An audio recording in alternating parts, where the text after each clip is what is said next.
He was untouchable, a billionaire at the top of the city. Then one secret leaked, and his empire started bleeding. A stormy night. One woman who didn't know his name. One mistake no amount of money could erase. Weeks later, doctors said something impossible. And that's when the leaks started. Private records. Public lies. A rival smiling in the shadows. They didn't want the truth. They wanted control. But one question changed everything. Who was really pulling the strings? Welcome my beautiful family and friends to my YouTube channel. Please click on subscribe, like, share, and let me know in the comments where you're watching from. Now back to the story. The city had dressed itself for celebration. Lights spilled across glass towers like spilled champagne.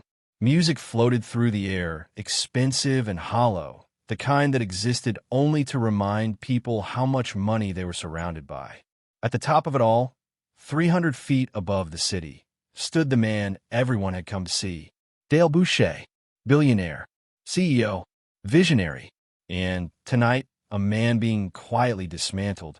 He stood alone near the floor-to-ceiling windows of the observation deck, the skyline reflected in the crystal of his untouched glass. From a distance, he looked exactly as he always did in magazines, tall, composed, lethal in a tailored suit that cost more than most people's monthly rent. But no camera could capture the tension in his shoulders, or the way his jaw tightened every time laughter erupted behind him. This was his 40th birthday, and it was supposed to be a victory lap. Instead, it felt like an execution. Smile, his PR director had whispered earlier. They're watching. They were always watching. The board members clustered in neat circles, laughing a little too loudly. Investors raised glasses that never quite reached their eyes. Even the waitstaff moved differently tonight, careful, observant, alert to something unsaid hanging in the air. Dale felt it. The shift. The betrayal before it was spoken. He had built premier technologies from nothing. A garage. A borrowed credit card. A vision no one believed in until it was saving lives. He had hired most of the people in this room when they were desperate, hungry, unknown. And now they avoided his gaze. Because rumors were louder than loyalty. Because weakness, real or imagined, was blood in the water. Across the room, Marcus Wellington laughed. The sound cut through the music with surgical precision. Marcus didn't belong here. Everyone knew it. The rival CEO of Meridian Medical had not been invited. Old money. Inherited empire.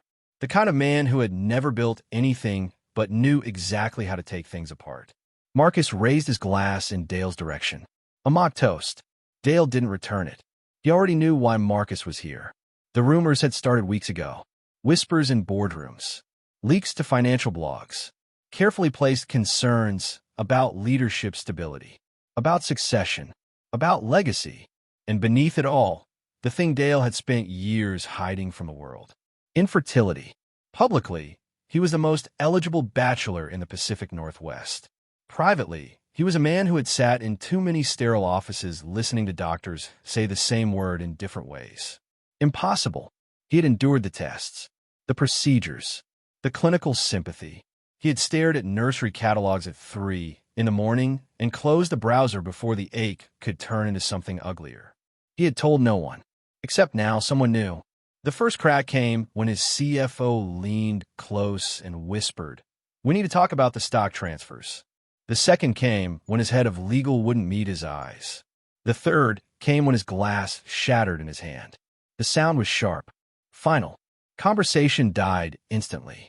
Champagne and blood dripped onto the imported marble floor, mingling like a cruel metaphor. Dale stared at his palm, at the thin red lines opening across his skin, before lifting his gaze. Marcus was smiling. "Careful, Dale," Marcus said mildly, loud enough for half the room to hear. "You're bleeding on your own birthday."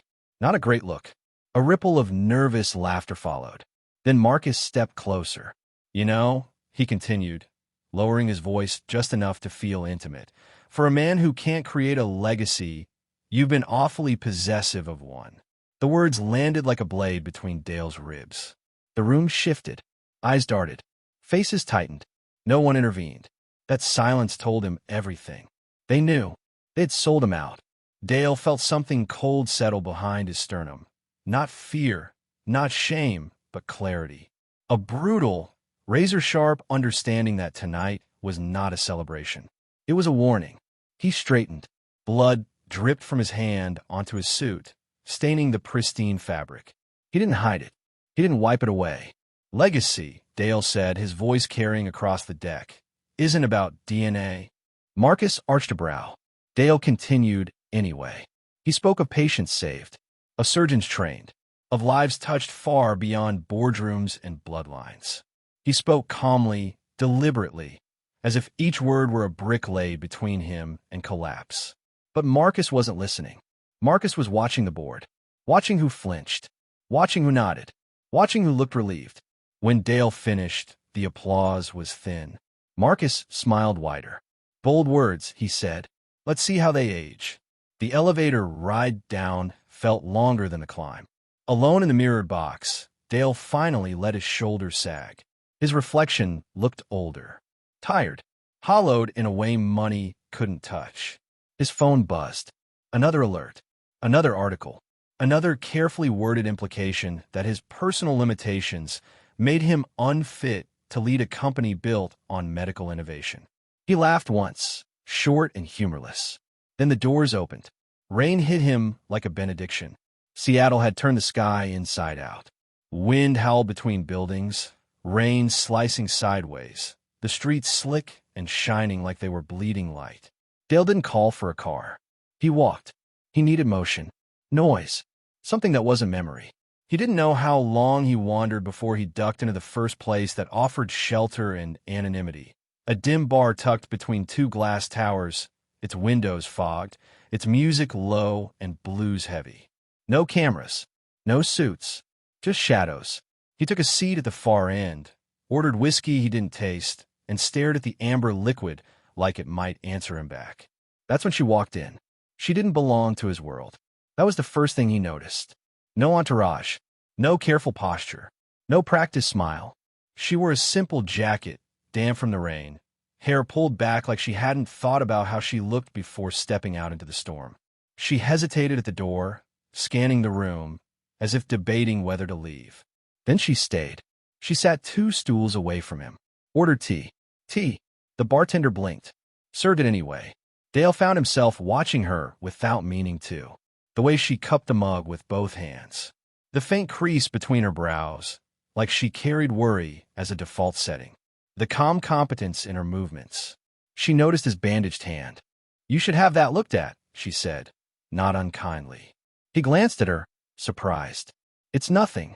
Bleeding through your wrap usually is something. A corner of his mouth lifted. You always diagnose strangers in bars. Only the ones dripping on the counter.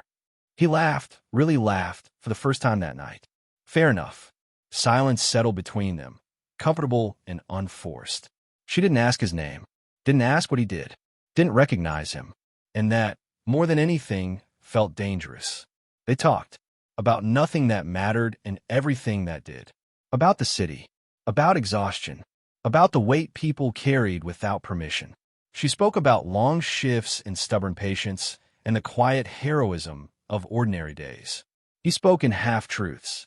A company, pressure, expectations, no titles, no power, just 2 strangers sheltering from a storm. When the bartender announced last call, Dale felt a strange resistance rise in his chest. The night wasn't done with him yet. Do you want to get out of here? He asked, the words surprising even him. She studied him for a moment, measuring, reading, then nodded. They didn't exchange names, didn't promise anything.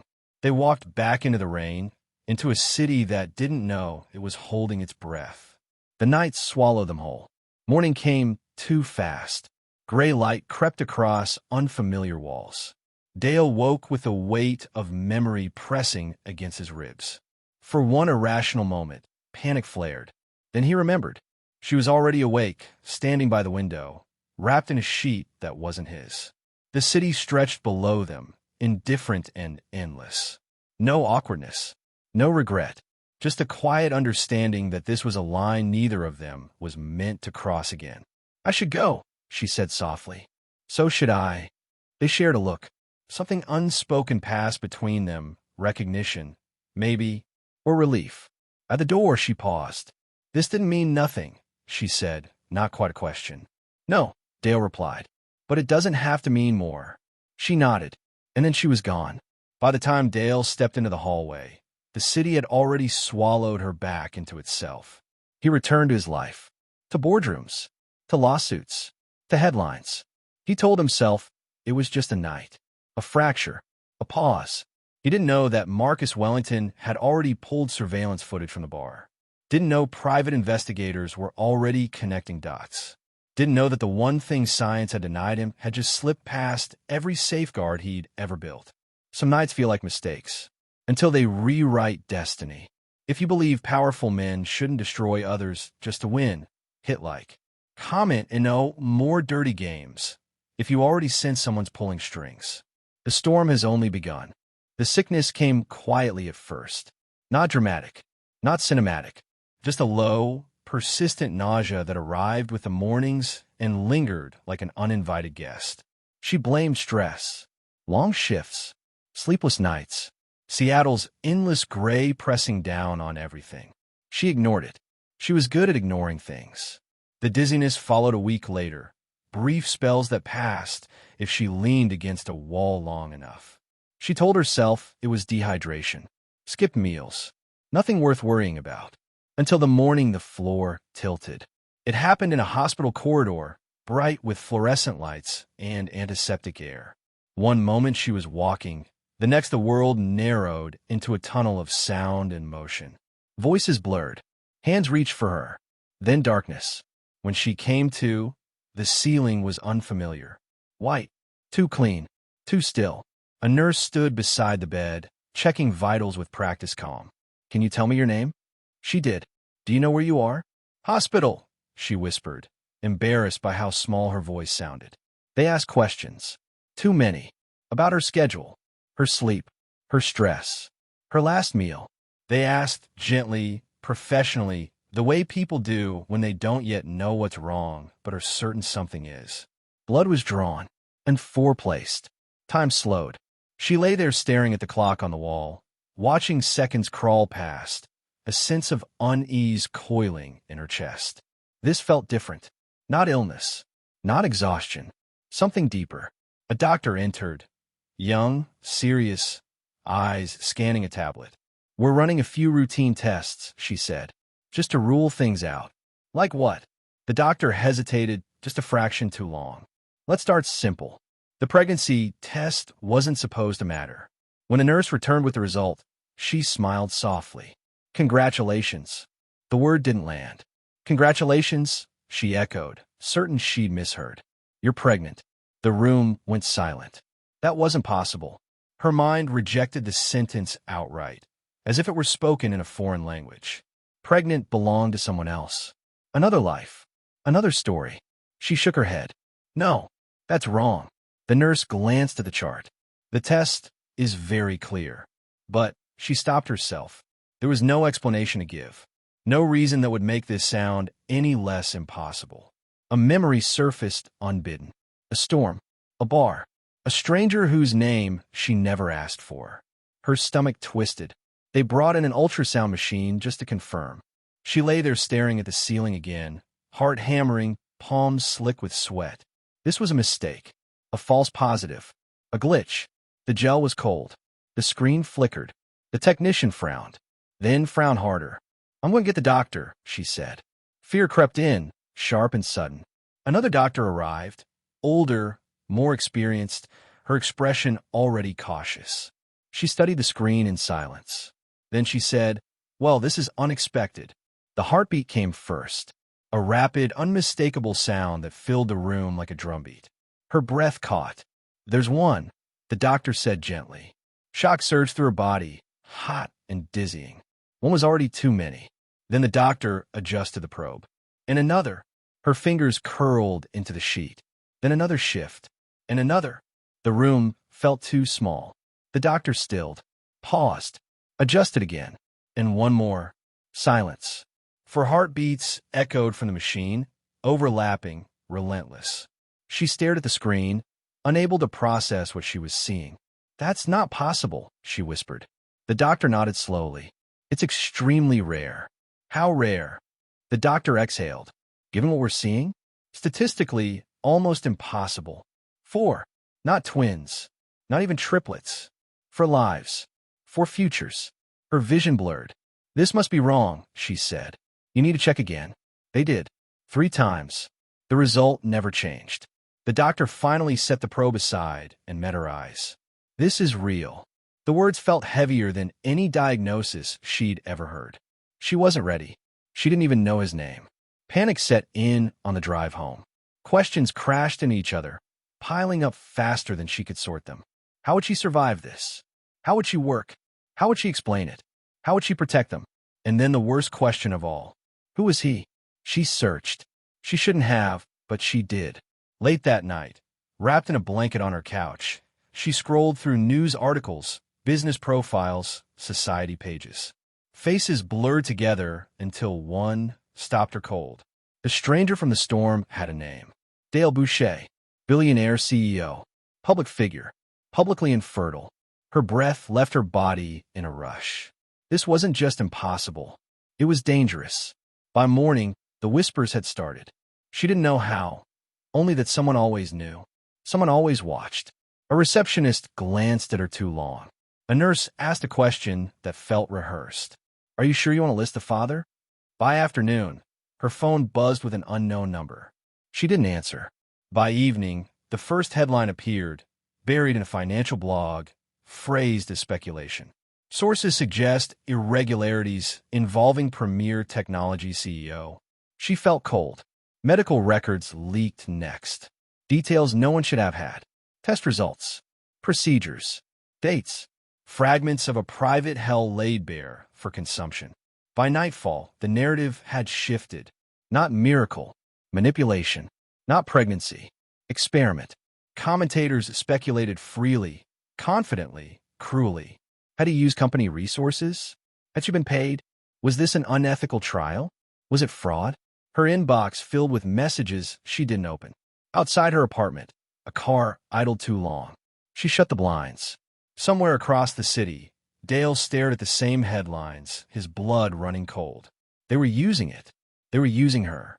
And neither of them had any idea how deep the trap went. If you hate when private lives are used as weapons, subscribe. Comment protect her if you think this woman deserves safety, not headlines. The truth exists now, and powerful people are already trying to bury it. She noticed the car on the 3rd day. It wasn't parked outside her apartment, not exactly. It sat across the street, angled slightly wrong, engine quiet, windows dark. When she left for work, it wasn't there. When she returned, it was... She told herself it was nothing. Cities were full of cars. People parked where they pleased. Fear made patterns out of coincidence. But fear, she was learning, was also an early warning system. By the end of the week, the pattern sharpened. Different car. Same position. Different day. Same timing. Once, she paused at the building entrance and pretended to dig through her bag. The car's engine hummed to life. She went inside without looking back. Her phone buzzed constantly now. Unknown numbers, blocked callers, messages that began polite and ended invasive. We'd like to help you manage the situation. This doesn't have to get messy. Think about your future. No one asked how she was. No one asked if she was afraid. They asked how cooperative she planned to be. At night, she slept with the lights on. Across the city, Dale Boucher stopped sleeping altogether. The crash came at 9:12 a.m. Premier Technology's stock dropped 12% in 7 minutes. By 9:20, it was down 20. Trading floors buzzed. Phones rang off hooks. Analysts spoke in the clipped, careful language of people pretending this was routine. It wasn't. Dale stood at the head of the boardroom table, watching numbers bleed across a screen the size of a wall. Red arrows. Free-fall curves. Panic disguised as data. Who leaked the trial report? He demanded. Silence. He turned to his COO. We never ran that study. I know, she said, but the document looks real. Because it was meant to. Footnotes. Formatting. Internal reference codes only insiders would know. False, but expertly so. Someone had taken the bones of Premier's legitimate research and twisted it into something monstrous. A narrative, that Dale had experimented, that the pregnancy wasn't accidental, but engineered, that ethics had been bypassed in pursuit of a legacy he could never have naturally. A board member cleared his throat. We need to consider optics. Another leaned back. This could trigger a federal investigation. A third didn't bother hiding his irritation. You should step aside until this resolves. Dale's gaze snapped to him. You want me gone? I want the company protected. Dale laughed softly. From me. No one contradicted him. That told him everything. By noon, 3 board members had resigned, pending clarification. By 1, Meridian Medical released a statement. Marcus Wellington's face filled every screen. We believe in ethical innovation, Marcus said solemnly. And transparency. If allegations are true, they represent a betrayal of public trust. The hypocrisy was almost elegant. Dale watched, jaw clenched, as Marcus positioned himself as the adult in the room, the savior, the alternative. The stock dipped again. That night, Dale finally saw the pattern. He sat alone in his office, lights off, city glittering below like 1,000 watching eyes. His legal counsel had gone home. His assistants had stopped asking questions. He pulled up a timeline. Leaks, articles, anonymous sources. Every move traced back to one place. Marcus Wellington, the man who had mocked his bloodline at his own birthday. The man whose company stood to gain billions if Premier fell. The man who had once told him, years ago, you can't protect what you can't reproduce. It hadn't been a joke. It had been a promise. Dale's phone buzzed. A private number. He answered. You're being sloppy, Marcus, Dale said without preamble. A pause. Then applause.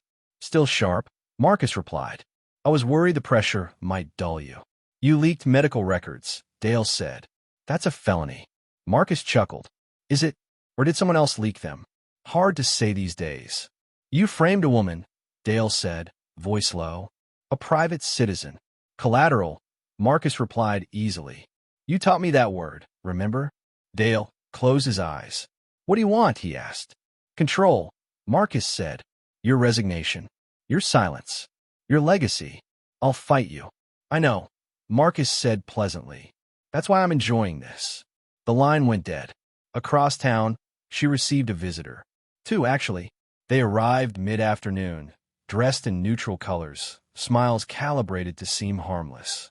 They introduced themselves as consultants. We're here to help, the woman said, settling into a chair uninvited. This situation has become volatile. The man nodded. For you especially. I didn't call you, she said. But you should have, the woman replied. Before the media made you a target. They slid a folder across the table. Inside were photos. Her leaving the hospital. Her entering her apartment. Her at a cafe, head down, unaware. Her stomach twisted. This is illegal, she whispered. So, it was what they're accusing you of, the man said gently. Perception matters. What do you want? A break, the woman said. From a spotlight. Somewhere quiet. Safe. You want me to disappear. For your own good, the woman replied smoothly. And my job? Leave of absence. My life. Temporarily adjusted. They exchanged a look. There will be compensation, the man added. Generous. She stood. Get out. Their smiles didn't falter. This isn't a request, the woman said. It's advice. They left the folder behind. She locked the door, then slid down against it, breath shaking. This wasn't about truth. This was about erasure. That night, her name trended. Not as a person, but as a theory. A pawn. A scandal. Speculation tore her apart piece by piece.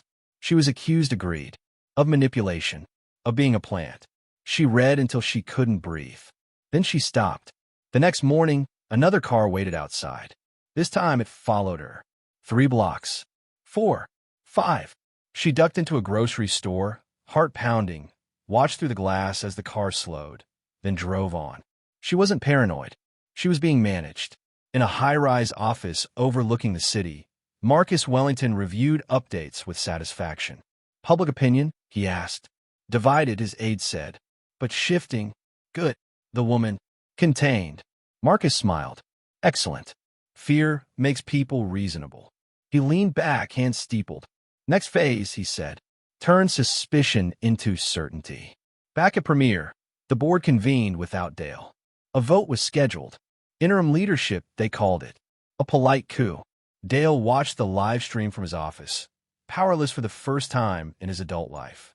He thought of the woman, alone, hunted, blamed for something miraculous she never asked for. He understood then. Marcus wasn't just attacking him.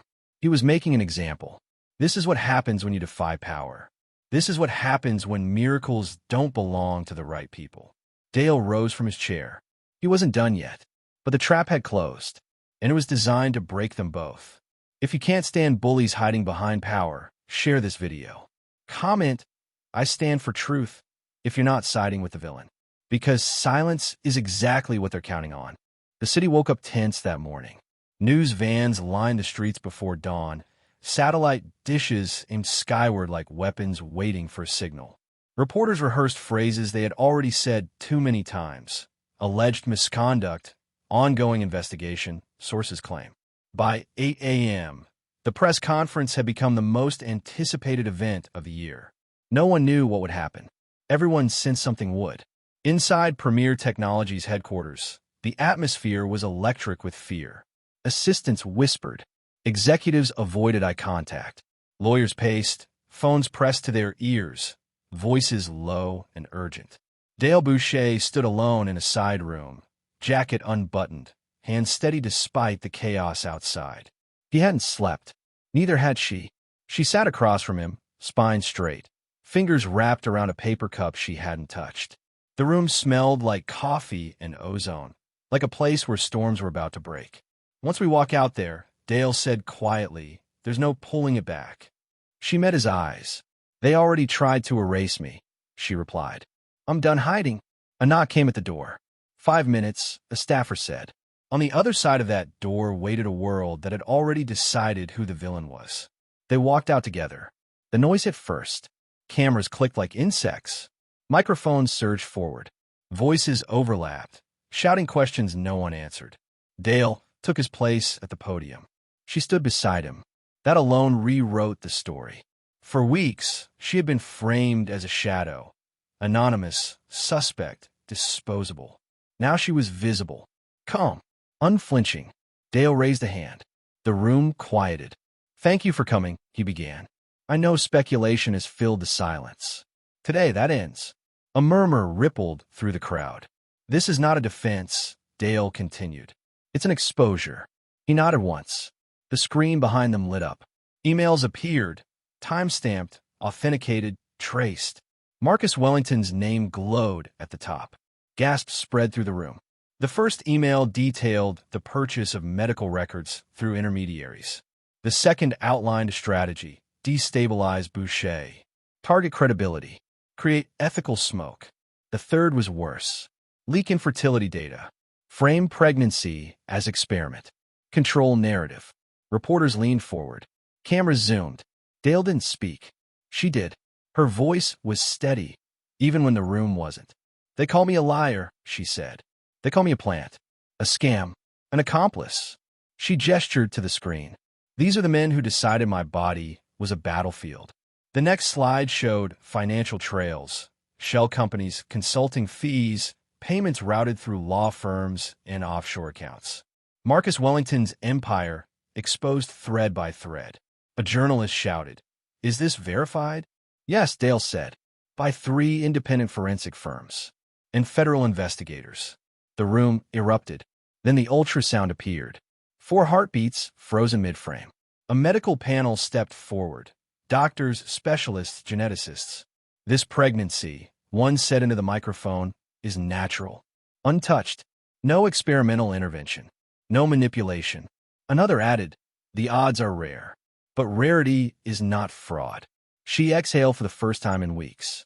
The lie collapsed in real time. A reporter shouted Marcus's name. As if summoned, chaos stirred at the back of the room. Men in dark jackets entered, badges visible now. Federal agents. They didn't rush. They didn't need to. Screens across the room flickered to a live feed. Another press conference across town.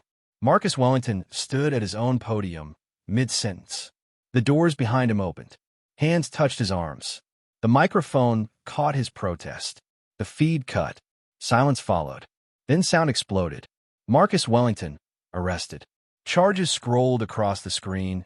Conspiracy, wire fraud, privacy violations, obstruction. Years of power undone in seconds. Back in the room, someone started clapping. Then another. Then hundreds. She stood there, stunned, as applause thundered around her. Not for spectacle, not for scandal, but for truth finally breathing again. Dale stepped aside. This moment wasn't his. She took the microphone one last time. "I didn't ask to be part of this," she said. "But I refused to disappear." Her eyes scanned the room. "Truth doesn't need power," she continued. "It just needs witnesses." The conference ended shortly after. Outside, sunlight cut through clouds that had lingered for weeks. Marcus Wellington's name fell from stock tickers. Board members resigned. Partners fled. His power evaporated. Inside Premier, emergency meetings were canceled. The coup reversed itself. Emails changed tone. People who had vanished returned with apologies. Too late. Dale watched it all with a strange detachment. Justice, he realized, wasn't loud when it arrived. It was final. She stepped outside the building and felt the air on her face. For the first time since the hospital, no one followed her. No cars idled. No cameras hid. She wasn't invisible anymore. And she wasn't hunted. Somewhere in a holding room, Marcus Wellington sat without his phone, without his audience, without the empire he believed made him untouchable. Power had failed him. Truth hadn't. If you believe truth should always outlive lies, hit subscribe. Comment Justice won if you stayed till the truth came out. Because today proved something powerful. Lies collapse. Truth stands. The hospital room was quiet in a way the city never was. No sirens. No headlines. No arguments. Just a steady, rhythmic sound, soft but unyielding. 4 heartbeats.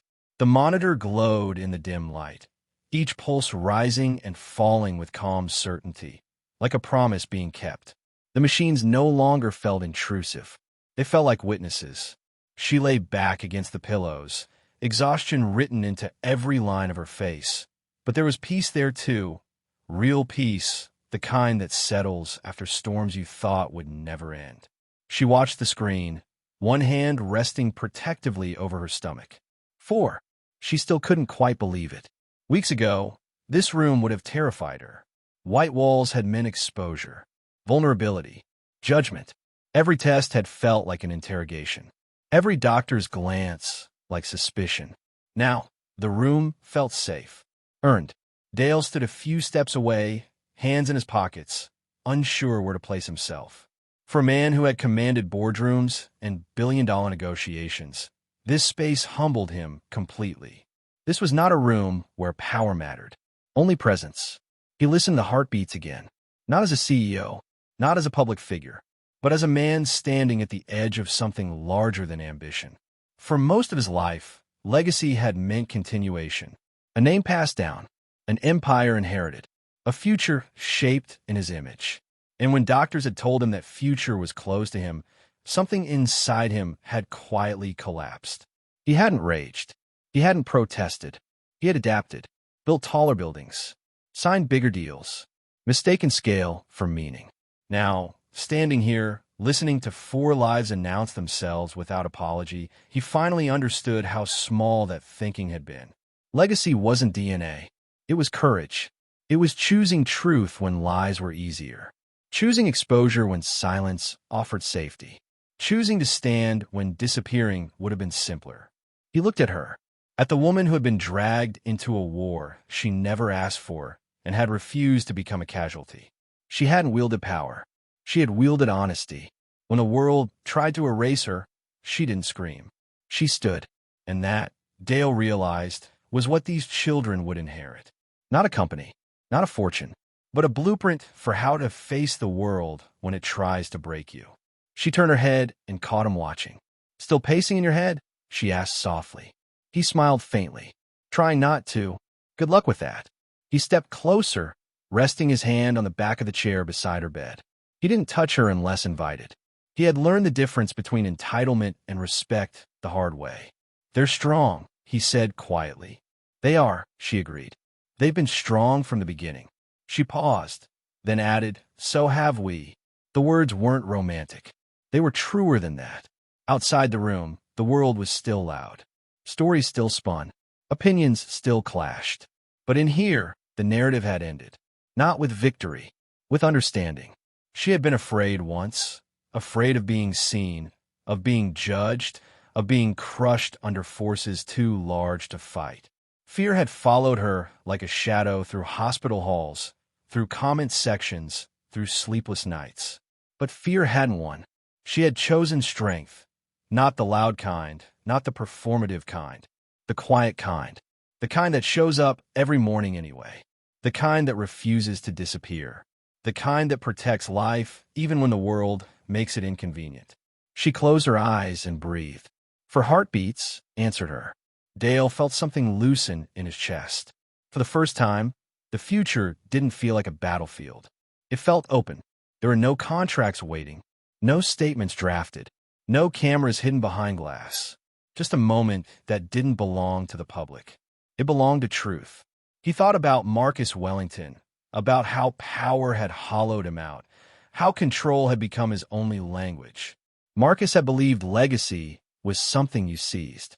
This room proved otherwise. Legacy was something you lived. She would raise them with honesty. He would support them with humility. And together, however that future chose to define itself, they would build something unassailable. Not an empire, a foundation. A nurse entered quietly, checked the monitor, smiled. "Everything looks perfect," she said. "They're doing beautifully." The nurse left. Silence returned. For heartbeats continued. Dale swallowed. "I don't know what I'm supposed to be," he admitted, "but I know what I won't be." She looked at him, curious. "I won't be the man who hides behind power," he said, "and I won't let them grow up thinking fear is strength." She nodded once. "That's enough," she said. "That's already more than enough." Outside, the sun dipped low, painting the sky in soft golds and blues. Evening settled gently over the city that had once tried to tear them apart. Inside the hospital room, the story ended not with applause, but with peace. The world had called them impossible. Love called them destiny. Before you leave, pause for 1 second. Think about how many times power tried to erase truth in this story. How many times silence was offered as the easier path. How close fear came to winning. And remember this, it didn't, because someone chose courage. If you believe love should never be punished, like this video, comment "Love wins" if you're standing against corruption and cruelty. Subscribe, because stories like this remind us who the real villains are and who we should never become. And if this story stayed with you, that means it did its job. Thank you for watching this story to the end. Please click subscribe, like, and share this video. Click on the screen to watch the next one.